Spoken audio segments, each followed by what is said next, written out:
When a young girl has a dream over and over and over again, she has no idea it's about to lead to the darkest conclusion. Then we meet a man who's so good at video games, he believes he may have powers beyond that of normal men. And finally, we take a look at the story of a young mother and her toddler residing in a one-bedroom apartment. Life isn't easy, but it's about to get a lot worse when the world of the paranormal enters their home. Today on Dead Rabbit Radio.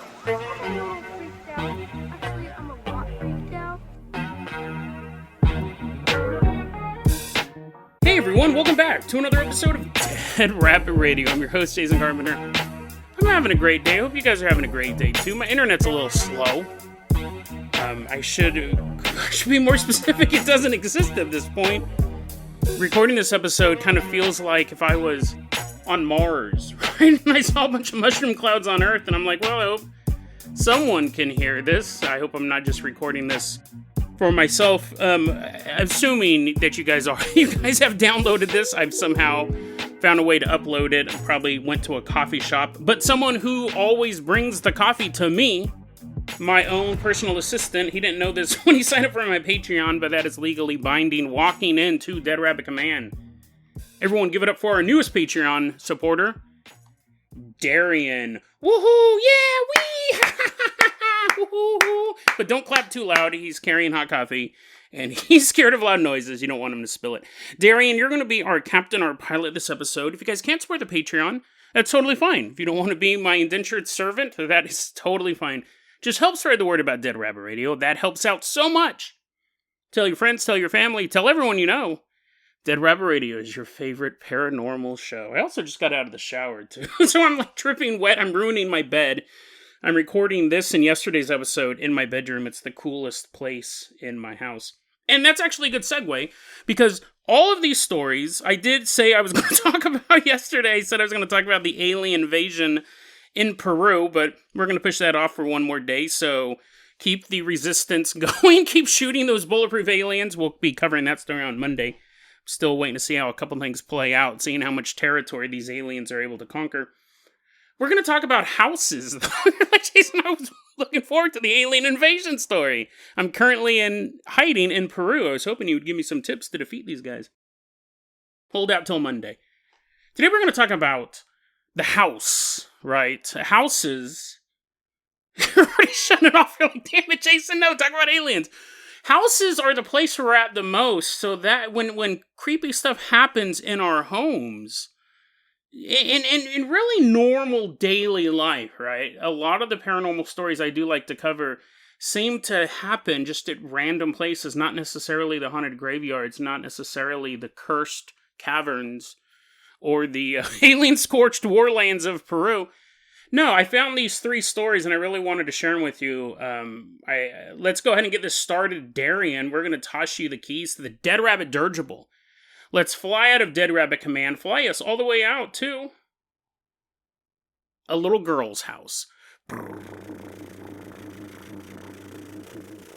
Flying over the landscape. We don't know exactly where this story took place, but we're about to meet a young girl. She didn't give a real name. We're going to call her Maria. I'll assume Oregon, actually, now kind of looking at some of the details. This story probably takes place in Oregon. For all I know, it is happening next door to me. We're about to meet this young girl. Her name's Maria. Now, as a child, Maria had a reoccurring dream. I've never had a reoccurring dream. I always find that fascinating. I don't think I have. Maria, though, had this reoccurring dream for years. In her dream, she would be at her grandparents' house. And she would find herself standing in the backyard of their home. The dream was always the same. She was standing in the backyard. She was facing the grandparents' house. And she would just be standing there. And she said, the dream seemed so mundane. Really didn't seem like a big deal. I never told anyone about it. Because the dream was me standing in the backyard of my grandparents' house, and I'm looking towards the house, and everything looks fine. There's no creepy goblins staring out of the window. There's no shadow man lurking in the bushes. Just what it would look like if in reality she was standing in her grandparents' backyard. Nothing about the dream looked weird. Everything looked fine, but Maria, every time she had this dream, in the dream, she had this intense feeling of sheer terror.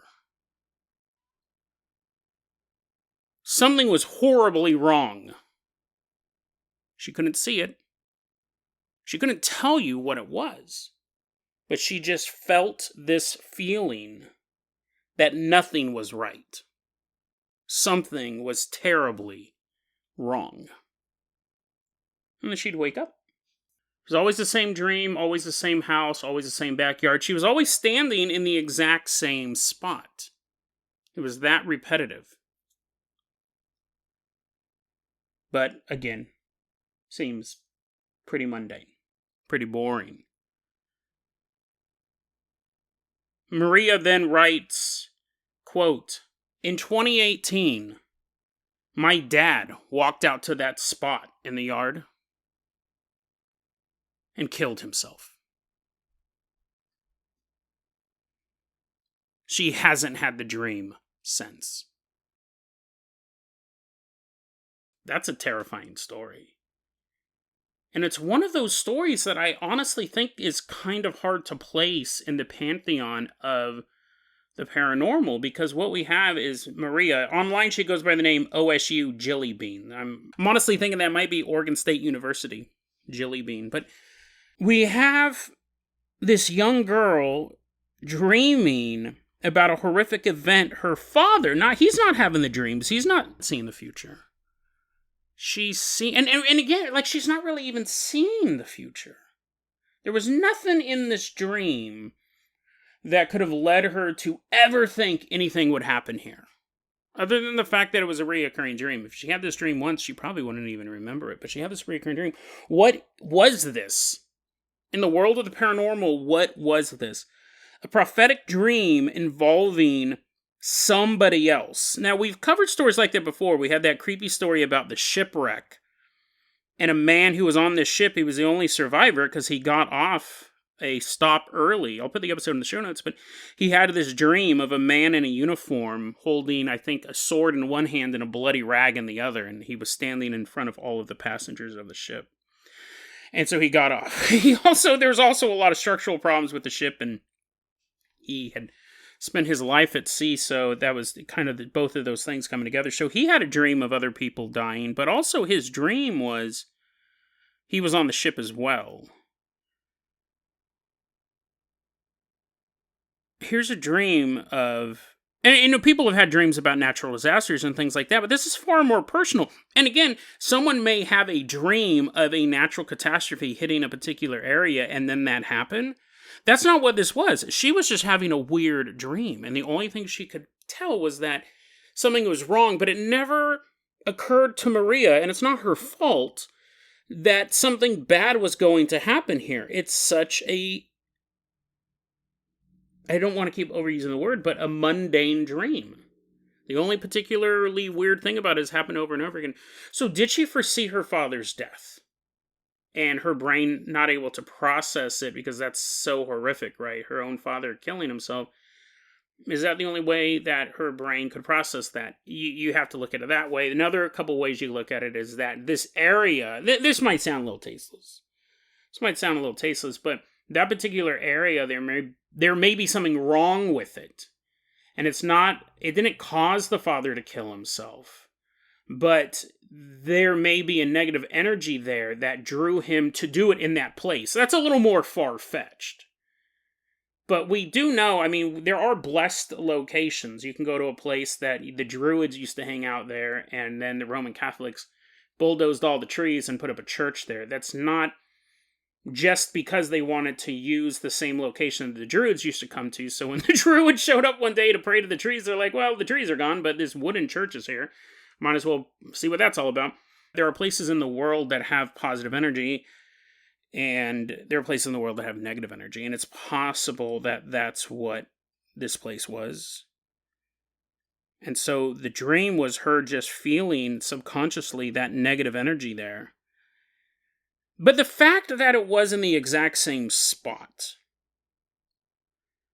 a place can have negative energy. I don't know if it's as small as like a foot by foot square. Maybe, right? I don't know. But it's just it's a creepy story. And I don't want to say that the father would not have killed himself had he been in a different location. That's too tasteless even for me. But it's possible that when you want to commit such a tragic act, you're drawn to a location that's already soaked in misery and darkness. It's possible. But there are, I've had a close friend of mine take his own life, and I don't think he did that because of any sort of paranormal activity, or he chose the location for any sort of paranormal activity. It's creepy. She didn't know it, but she was tied to the end of her father's life. She, in a way, knew the exact location. She just wasn't able to decipher it. And again, I'm not saying that had she told anyone about this dream, things would have been different. I'm not saying that. Had she mentioned this to her father at some point in her childhood, or when she's a young adult, that the father would have been like, oh, well, then maybe I won't kill myself. I'm not putting any of this on Maria. This is a really dour episode. You just came back from vacation. Don't worry, the next two stories are a little more upbeat. Darian, I'm sorry, Darian, that this is the episode you're hanging out in. We got some more upbeat stories, but it's just, again, a creepy story. Darian, let's go ahead and toss you the bunny bicycle. Hope you can catch a 80-pound bike. It's an e-bike now. Everyone hop on board. We're going to leave behind this young girl's house. Pedal us all the way out to Sweden. What is my bicycle sound effect again? It's the baseball card and the spokes, right? Brrr. Oh, wait, no. It was Ika, Ika, Ika. Ika, Ika, Ika. That's supposed to be pedaling a bike. Bunny bicycle we don't use a lot. Darian's pedaling us all the way across the bottom of the ocean. Eventually we're going to reach Sweden. Now, the person who posted this didn't specifically say that it's in Sweden, but looking through their profile history, they do speak or write Swedish from time to time, and they play this weird game. We'll get to that in a second as well. Some Swedish game. I never heard of it. But anyways, we're about to meet this young man. Let's go ahead and call him George. George, he's 30 years old. It's July 11th, 2023, and he walks into his bedroom, and he's kind of like cracking his neck. He's cracking his knuckles. He's cracking his knees. He should go to a chiropractor. And he sits down to play a good old game of Counter-Strike Global Offensive. That's not the weird game I was talking about. Like, Jason, that game's it's popular all over the world. It's not just a game Swedish play. Counter-Strike Global Offensive. It's a game, if you're not familiar with it, where people have teams. It's a video game. I should clear it up before I start talking about shooting and stabbing each other in the neck. It's a video game, very, very popular video game, team deathmatch. You run around bases, and you shoot people in the face and stab them in the neck with a knife, and you can buy very expensive skins. I never played Counter-Strike. I played Team Fortress 2, and I played a ripoff of Counter-Strike because it was free and my computer could run it, called Nexon Zombies. Now everyone's like, Jason, that's why your computer doesn't work. That video game is full of viruses. Nexon is, I think it's a South Korean game, or it might be a Chinese game. It's Counter-Strike clone, but with zombies and Godzilla type. I loved it, dude. I spent hundreds of hours playing Nexon Zombies. Really, really enjoyed playing it. Anyways, running around shooting people in the face, stabbing them in the neck. But you wouldn't want to go up against George. Because George, he goes, I'm not always this good. But on July 11th, 2023, George sits down to play some CSGO. That's what the cool kids call it. And he's doing really good. He's doing really, really good. Jumping around, pistoling a dude in the face. Pop, pop, pop, pop! Moving, and he has a sense someone's about to peek around that wall. George blows his brains out. Yeah. Someone's standing behind him. George spins around. There's no one there. But a split second later, an enemy teammate pokes his head out, and George lights him up. He's doing good tonight. And he can tell there's a difference. He goes, listen, I'm not terrible at CSGO, but on July 11th, 2023, I'm pro level. I feel like I'm running wall hacks. Like, I feel that I know where everyone's at all times. No one can get the drop on me. In fact, I'm opening fire a split second before they even are in my line of sight. The bullets are hitting them, and I didn't even know they were going to be there. But I knew they were going to be there. I was making shots that I never have been able to make before. And I do play CSGO a lot, but on this particular night, 1 in a million shot, time after time after time after time. He goes, I did a no-scope across the map before I even saw the target. I knew it was going to be there, and I put a sniper round right through his trachea.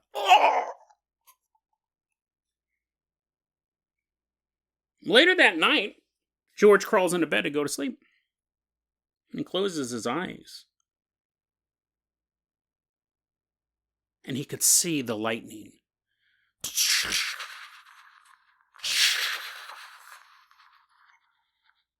But not just see it. Right. With his eyes closed, he can see lightning strike through the darkness, but it's not just his vision. He goes, I can feel it. I could feel the synapses within my brain communicating on a level that, I don't mean to brag, but it felt superhuman. The lightning was in my brain, and I could see it, and I could feel it jumping around, making these connections that shouldn't be possible.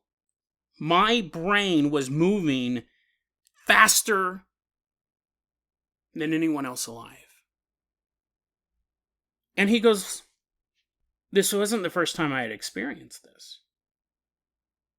It's interesting how we make connections over time. Had this happened a single time, you may go, wow, that was weird. That was weird. That day, everyone thought I was cheating, and then when I went to bed, I saw blue streaks of lightning crawl across my brain. No, he goes, this wasn't the first time that I did it. There are some times where George said that he could chalk it up to a lucky guess. He would do things based off intuition, and it would be correct. But as time progressed, he started to realize there's something behind this. I'm not just lucky sometimes. I'm not just making 1 in a million chance bets. No, somehow I'm figuring stuff out that I shouldn't be able to figure out. He goes, for example, there's this game in Sweden called Pingus, which is ping pong to everyone else on the planet. Sweden just wants to be difficult and call it Pingus. He said, in a matter of 6 months, I went from going, oh, Pingus, that looks fun, to becoming one of the best Pingus players around. Now, he doesn't necessarily say he's a national Pingus player. I'm not doxing anyone. Maybe just the best Pingus player in town, but he goes, within 6 months, I became extremely proficient at the game of Pingus. I knew where that ball was going to be. I knew what move my opponent was going to do before they knew it. And to make things even odder, at some point he had broken his right hand. Probably from patting himself on the back so hard, he's like, I'm the best. Ah!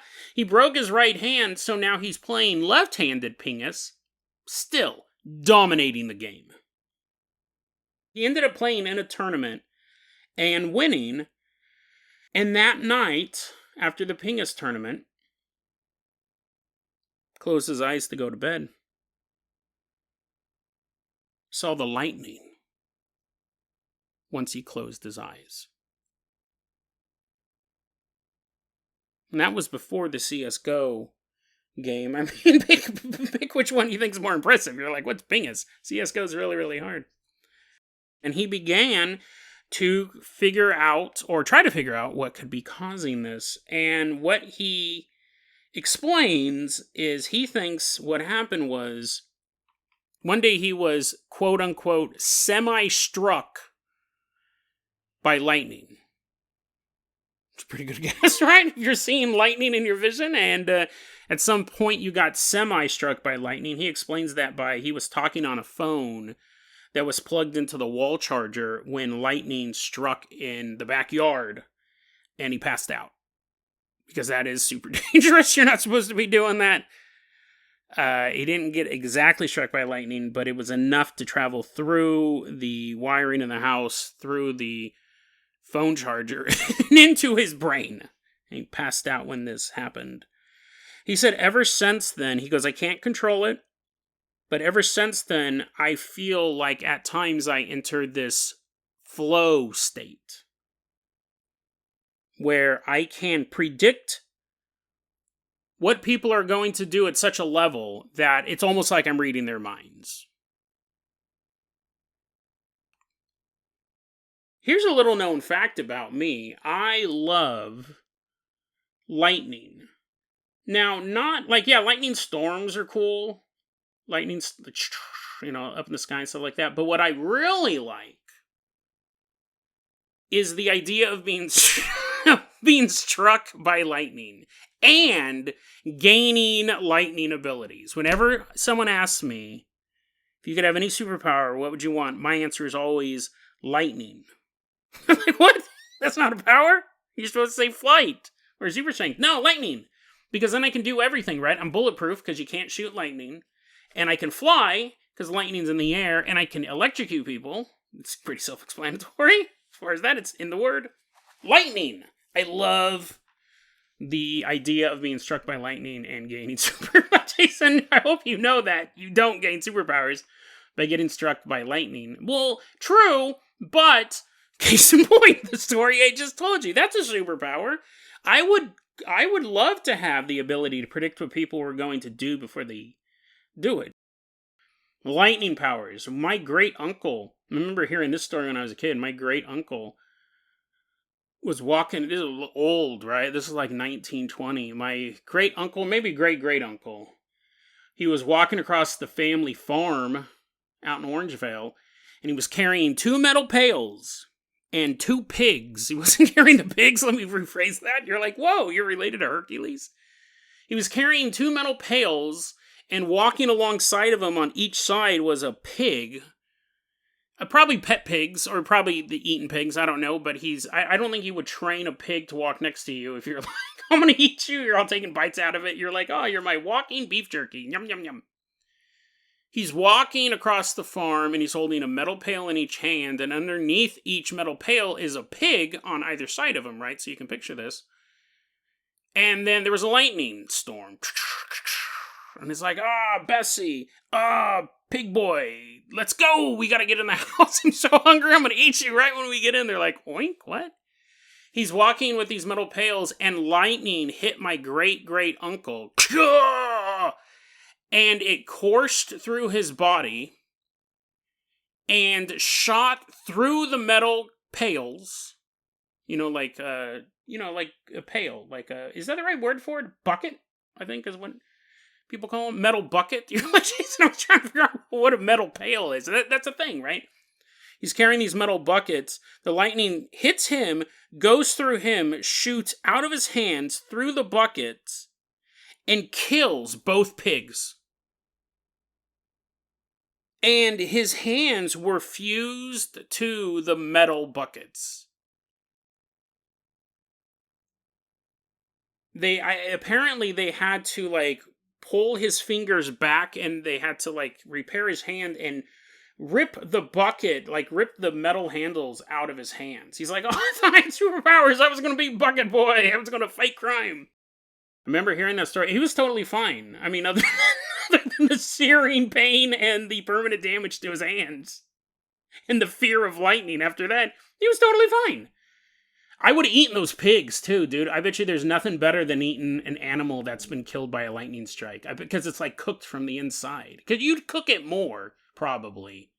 But you figure, like, the lightning is so hot and electrical that if it had any sort of, like diseased skin, mad cow disease of all, yummy, yummy, yummy, this will cure it, right? They're like, no, stop it. I go, I'm going to start with the brain, a delicacy. No, no, no. You figure, like, I bet you if a lightning hit a pig, it would taste really good, because it's, like, instantly cooked. Jason, it's not a cartoon.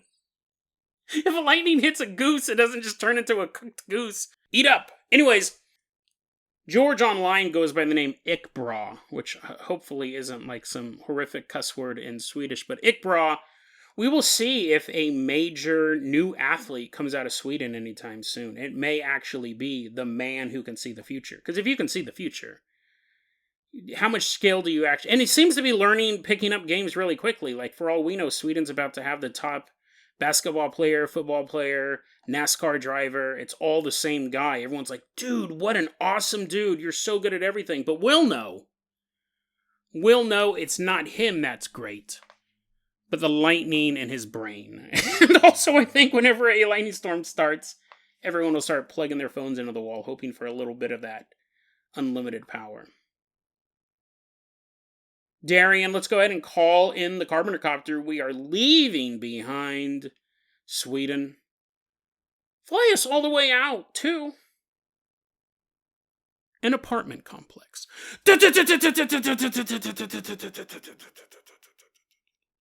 Darian, I want you to go ahead and land this Carpenter Copter in the apartment complex parking lot. We get out, we're walking around. Again, like so many stories on this podcast, we don't have an exact location. But we're about to walk into the apartment of a woman. We're going to call her Susan. Now, Susan has said that throughout her life, she's experienced paranormal activity. But what's going on right now is something she's never had to deal with before. She has a 1-year-old daughter, just turning 1 year old. We're going to call the daughter Becca. So when you have a little one in the house, things are definitely... now that you're taking care of somebody else, right? If you have to deal with ghosts on your own, again, I'm not saying it's pleasant, but you know what I mean? Imagine if you were in your house and somebody broke in, like a burglar breaks in and they have a crowbar and they're yelling at you. It's like in the middle of the night, right? And they're pulling you out of bed. Trying to put zip ties behind your back. That's one thing, right? Again, very terrifying. I know what I would do in that type of situation. Using my lightning powers, I would get out of those zip ties and take them to the local constable.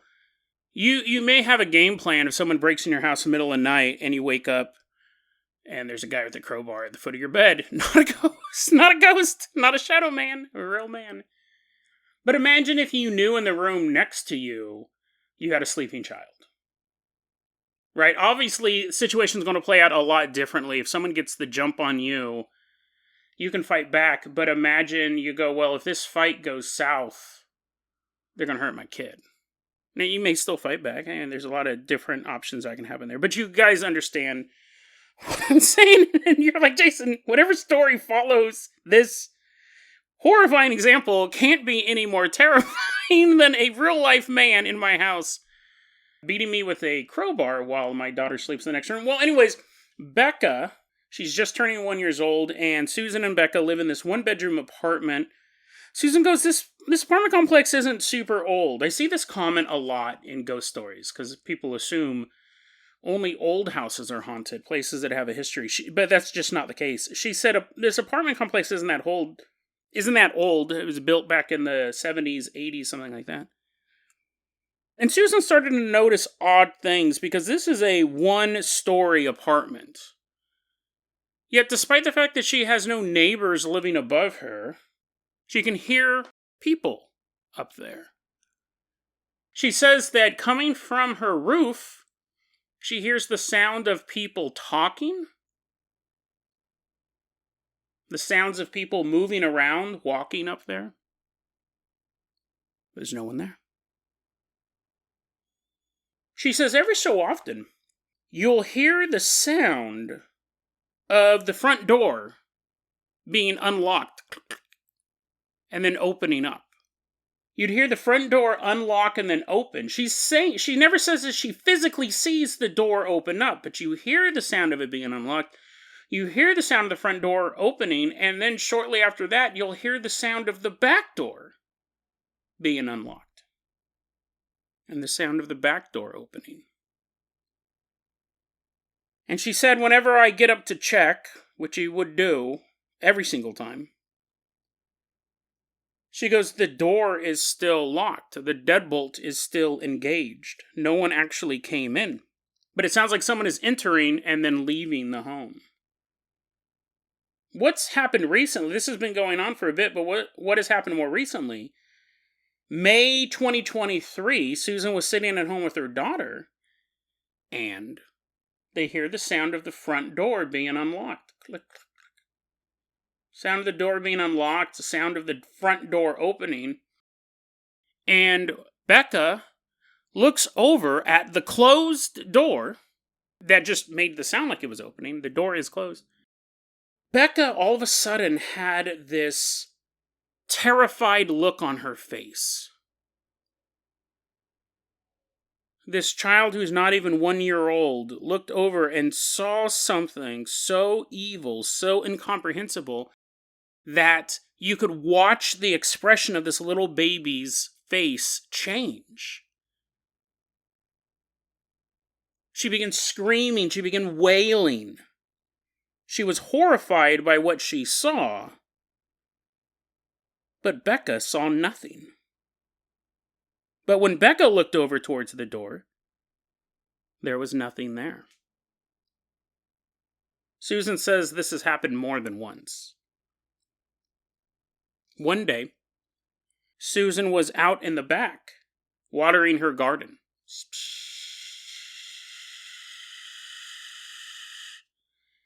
Spraying water out of a hose, giving those little lilies a little bit of a yummy, yummy moisture to suck up into their roots.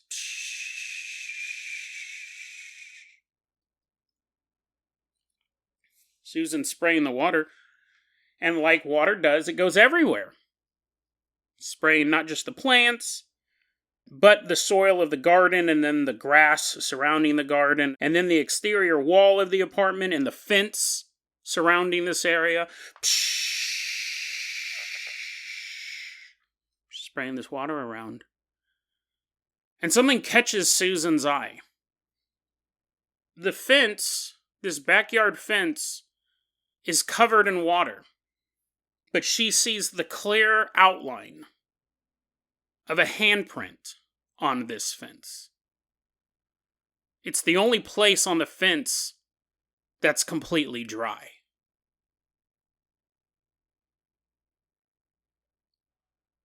Susan stares at this handprint for a few moments. And then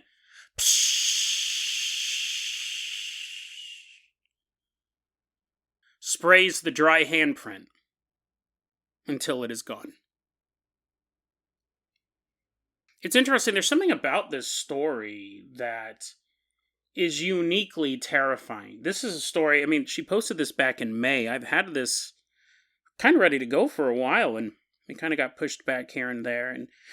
But I never forgot about it. I don't know what it is about the dry handprint. I find that, again, and the stuff we talk about, global alien invasions and these conspiracies that affect our daily lives and demons and all sorts of things. Such a simple story of a wet fence, a completely soaked fence, but in the middle of it is a dry handprint. There's something uniquely terrifying about that, even though it is mundane in the grand scheme of things, because this is whatever is in this home. It has the ability to be completely invisible, but it's choosing not to be.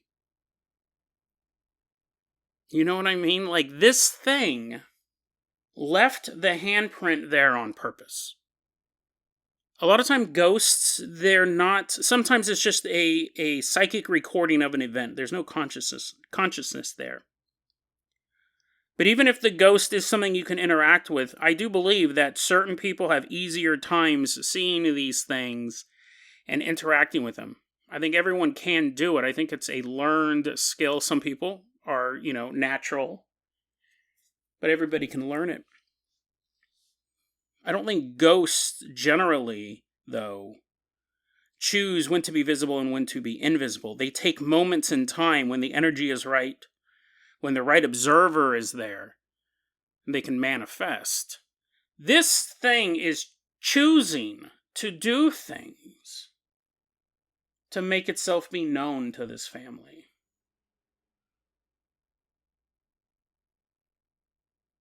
And that's a threat.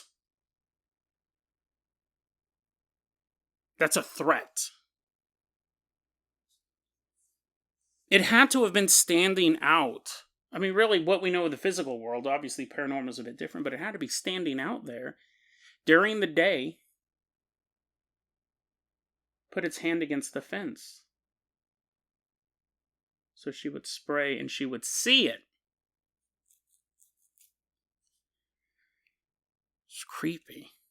I find this story uniquely disturbing because there's just such a level of sinisterness to it. The voices coming from the roof. We've covered stories like that before. I'll try to find it because it's one of the lost episodes. It's where the show notes weren't super specific, but there was a college that had a 3-story building, and I believe someone had died on the 3rd story. 3rd story was haunted. Eventually, for non-ghost related reasons, they razed the entire building. They destroyed it and put up a 2-story building, and people can still hear ghostly activity coming from a couple feet above the roof if you're out there late at night. So there is precedent for that.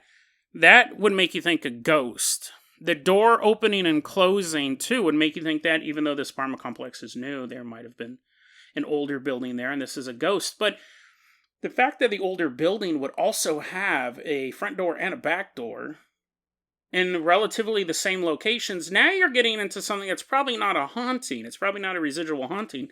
Something is affecting this place on purpose. And it's like you hear the sounds at first, but now the child can see what's coming through the door. Before you would just hear the sounds and you'd wonder what it is. Now, Becca can actually see this spirit or this demon moving through the house. Now, Susan can't see it, but I'd argue she can't see it because it doesn't want to be seen by Susan yet. But someday it may make its appearance known to her as well. It obviously is toying with her by leaving the dry handprint on the fence outside. This was posted online by someone going by the name OK Revolution 7227. And like I often do when I'm looking at these accounts, I'll try to see if I can find out their posting history. The first thing I do is to check out to see if they've posted a bunch of paranormal stuff in the past. If they do, it can kind of make the story seem a little less credulous. Even though people have sometimes a string of paranormal stories in their life, when all of it is super unique, one-in-a-lifetime paranormal events, all by the same person, then a lot of times I just have to go, well, this seems like they're just a fiction writer, or it's ARG or something like that. And it had been a while since I had this story to go. So today, this is why I was checking my internet out, and while I was so frustrated I couldn't get my internet to work, I decided to take one more look at OK Revolution's account to see if anything had happened since May. Nothing paranormal related, but I did find out that Susan is currently pregnant with twins. You know, it changes the game when you have other people to take care of. I wonder if there are ghost hunting groups. I'm sure there might be one or two out there, but none that I can think of. Regional groups might do this, but you notice most ghost hunting groups are age homogenous. Bunch of teenagers doing it, bunch of college age students doing it, bunch of adults doing it. I can't imagine it would be a good idea for like a father and son ghost hunting team, assuming that the son is like 10 and the father's in his 20s. Because the risk factors change dramatically when you bring children into the mix. There are certain things that you're capable of doing when you don't have to worry about anyone else around you.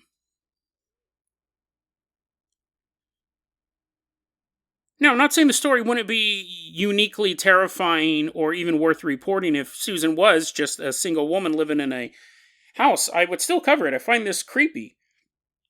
But you have to think, like, there is a different level of terror involved when you're already trying to be a mom. I guess she has good relations with the father. I don't want to get too much into the weeds, but, when you look around people's accounts, it seemed, from what I could gather, Becca's dad, I don't know if they're still together, but everything seems to be going good between them. I believe he still plays a part in their life, but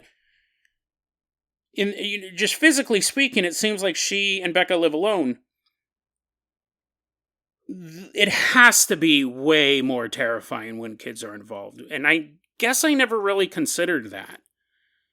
Even though we do cover a lot of stories of kids and the paranormal, a lot of times it's from the point of view as an adult. Like the first story, right? She had those dreams for years, but she's writing it, I'm assuming, early 20s minimum. Maybe older teenager, but a lot of these stories go back when I was a kid, when I was 5. I remember these times when I stayed at this old... You know what I mean? Like, a lot of times it's adults reminiscing about it. Sometimes it's about kids going through things. But this story... Again, I think there's a sinisterness to this entity, and it is slowly making its plans. Maybe not its plans, but its presence known. It's gearing up for something. That'd be scary enough if you were living alone and you heard the sounds of people talking, people moving around, coming from a place where no people ever go. It'd be even scarier if you had a child and you knew that something was entering your house and there was no way you could stop it from coming in. It's defying the laws of physics. And not only is it entering the house, it's letting you know it's in the house by opening and closing the doors. Not physically, which again is a different type of terror. If the door was opening, you could logically say, well, there's something wrong with the door, the lock's broken, whatever. You could rationalize that. But if you hear the door opening and the door doesn't open, you physically see the door is closed. Now you go, this is either paranormal or I'm losing my mind. But when your child also hears the door open, you know it's not just you. And again, this thing could enter and leave the house unknown. But it wants to be known. And then it starts making itself physically visible to your child. Someone who can't explain what they're seeing. Someone who's completely defenseless. It's feeding off that fear. It's bad enough if you're a single person and you're experiencing weird paranormal events.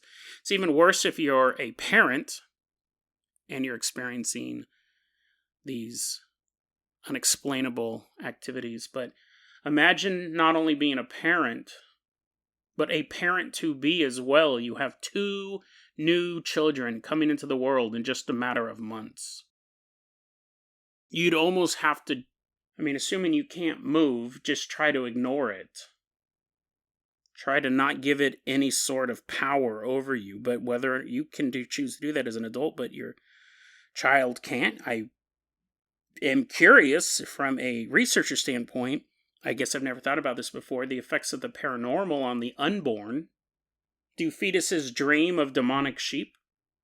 Can a child that is still in the mother's womb, I don't want to go so far to say possessed, that's a little too creepy and a little too horror movie, but can they be terrified? Can they be haunted as well? If this entity can easily pass through a door, could it not easily pass through the flesh of a mother? What happens when this creature decides to leave more of a calling card than just a dry handprint on a wet fence?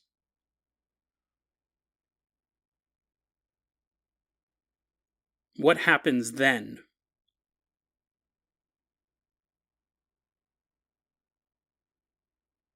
I think when you're looking into the world of the paranormal, some questions are best left unexplored.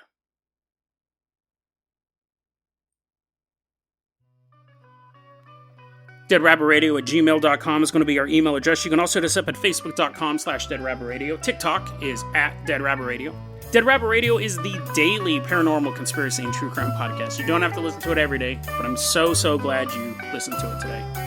Have a great weekend, guys.